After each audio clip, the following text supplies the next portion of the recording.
What if everything you've been told about anger being a sign of strength is the greatest lie ever sold to humanity? Anger is an acid that can do more harm to the vessel in which it is stored than to anything on which it is poured.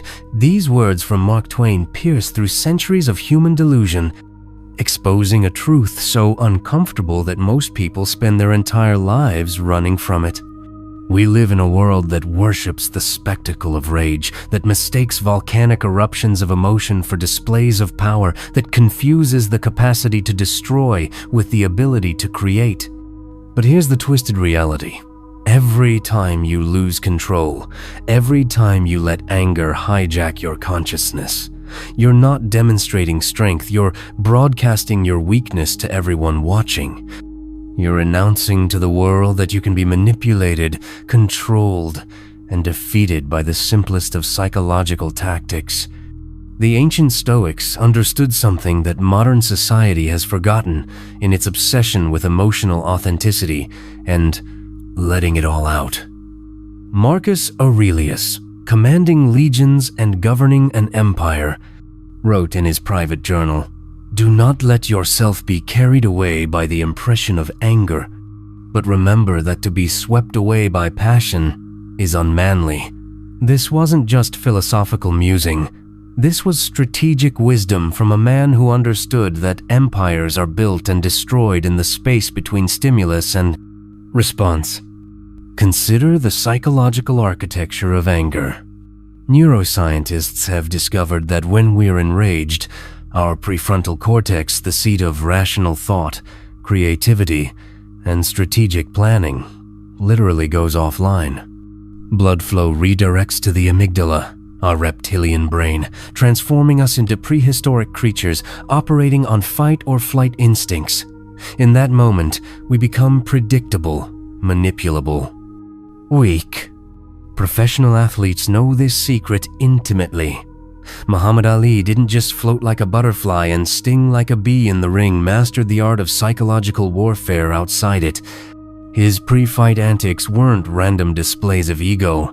They were calculated strategies to make his opponents angry, to cloud their judgment, to transform skilled fighters into emotional wrecks who would abandon their training and fight from a place of wounded pride rather than tactical superiority. The same principle operates in every boardroom, every negotiation, every conflict that matters. The person who remains calm doesn't just have an advantage, they have complete control over the emotional temperature of the room. They can observe, calculate, and respond while others are busy reacting. They're playing chess while everyone else is playing checkers with their emotions. Yet, we live in a culture that has somehow convinced us that suppressing anger is unhealthy, that we need to express our authentic selves, that controlling our emotions is somehow inauthentic. This is perhaps the most sophisticated form of social control ever devised, convincing people that their weakness is actually their strength, that their inability to control themselves is a virtue rather than a liability. The truth is this: every moment you spend angry is a moment stolen from your potential. A moment when someone else is pulling your strings while you dance like a marionette. The most terrifying opponent is not the one who screams threats, but the one who smiles while calculating your destruction. Joe Louis earned the nickname the Brown Bomber, not just for his devastating punches, but for something far more unsettling: his absolute emotional stillness. Opponents would try every psychological trick in the book: racial slurs, personal attacks, theatrical intimidation. Louis would simply nod, sometimes even smile slightly, then systematically dismantle them in the ring. His calmness wasn't just a personality trait, it was a weapon more deadly than any physical technique he possessed. This is where most people fundamentally misunderstand the nature of power. They think power is loud, explosive, dramatic. They confuse intensity with strength, volume with authority, emotional displays with dominance. but real power operates like gravity, invisible, constant, undeniable. It doesn't announce itself because it doesn't need to. It simply is. The psychological mechanism behind this is both elegant and ruthless. When you remain calm in the face of provocation, you create what psychologists call a double bind for your antagonist. They escalate their emotional intensity expecting a response, and when they don't get one, they're forced to escalate further or admit defeat. Each escalation without reciprocation makes them look increasingly unhinged, while you appear increasingly composed. You're not just winning the immediate conflict, you're rewriting the entire narrative of who has control. Ancient Chinese military strategist Sun Tzu understood this principle at a civilizational level. The supreme excellence consists of breaking the enemy's resistance without fighting. This isn't about passive acceptance or weakness. It's about operating from a position of such fundamental strength that you don't need to prove it. You become like water, soft enough to yield when necessary, powerful enough to carve through stone when focused. Modern neuroscience has revealed the biological reality behind this ancient wisdom. When we maintain emotional equilibrium under pressure, we're literally rewiring our neural pathways. Each time we choose response over reaction, we strengthen the prefrontal cortex's ability to override the amygdala's panic signals. We're not just staying calm in the moment, we're building the neurological infrastructure for permanent emotional resilience. But here's where it gets truly interesting. This isn't just about personal development or self-help platitudes. In our hyper-connected, highly reactive digital age, emotional control has become the ultimate competitive advantage. While others are busy having public meltdowns on social media, losing jobs over angry tweets, destroying relationships with momentary outbursts, the person who maintains composure is quietly accumulating power, influence, and respect. Consider the corporate landscape. The executives who rise to the highest levels aren't typically the ones known for their passionate outbursts or emotional authenticity. They're the ones who can deliver bad news without flinching, negotiate under pressure without breaking, make difficult decisions without the luxury of emotional catharsis. They understand that leadership isn't about being liked or understood, it's about being trusted to maintain clarity when everyone else is losing their minds. This creates a paradox that most people never recognize. By refusing to engage in emotional combat, you force others to confront their own emotional instability. Your calmness becomes a mirror that reflects their chaos back at them. They begin to question their own reactions, to second-guess their emotional responses, to wonder if maybe they're the problem. You've shifted the entire dynamic without throwing a single punch or raising your voice even once.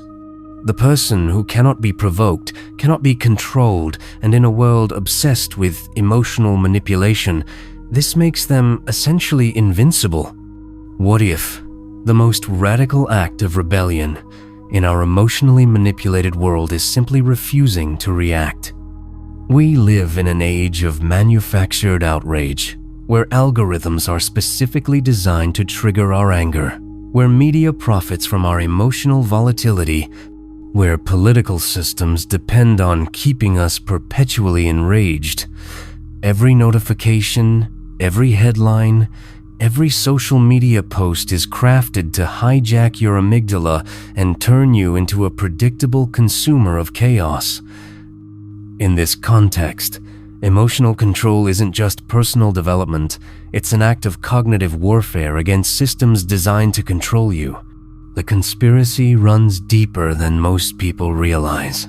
A calm, rational population is a threat to power structures built on division and emotional manipulation. Angry people buy more, vote more impulsively, make worse decisions, and are easier to control. The moment you master your emotional responses, you become a glitch in the matrix, someone the system can't easily categorize, manipulate, or predict. This is why ancient wisdom traditions from Stoicism to Buddhism to Taoism all arrived at the same fundamental truth. Freedom begins with the mastery of your inner world.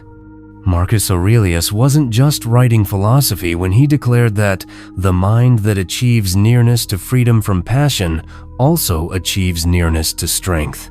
He was documenting the ultimate life hack, the discovery that true power comes not from controlling others, but from becoming uncontrollable yourself. The psychological transformation that occurs when you fully embrace this principle is nothing short of revolutionary. You stop being a victim of circumstances and become an architect of responses. You stop reacting to life and start creating it. People begin to orbit around your energy rather than trying to destabilize it.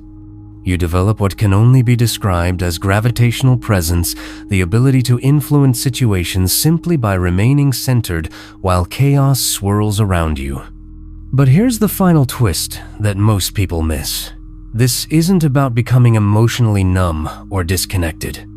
It's about achieving such profound emotional intelligence that you choose when and how to feel, rather than being chosen by your feelings. You become like a master martial artist who knows when to strike and when to yield, when to engage and when to remain still. Your emotions become tools rather than tyrants. The practical implications are staggering. Imagine never again losing a negotiation because you got angry. Never again saying something you regret in a moment of fury. Never again giving your power away to someone who knows exactly which buttons to push. Never again being the person who can be easily manipulated, controlled, or defeated by simple psychological tactics. This is the ultimate paradox of strength. The most powerful people in any room are often the quietest. They don't need to prove their strength because their strength is self-evident. They don't need to win every argument because they understand that the person who never gets angry never loses. They've discovered the secret that escapes most people their entire lives, that true confidence whispers while insecurity shouts. The choice before you is simple but profound. You can continue being a puppet dancing to the strings of your emotions, or you can cut those strings and become the puppeteer of your own destiny. You can keep being someone who can be easily triggered, manipulated, and controlled, or you can become someone who operates from a place of such fundamental stability that the external world bends around your energy rather than the other way around. The revolution isn't coming, it's already here, and it's being led by people who refuse to be shaken. The question isn't whether you'll join this quiet rebellion, but whether you have the strength to discover that your greatest power was always your ability to remain unmoved in a world designed to move you. The best fighter is never angry. Lao Tzu.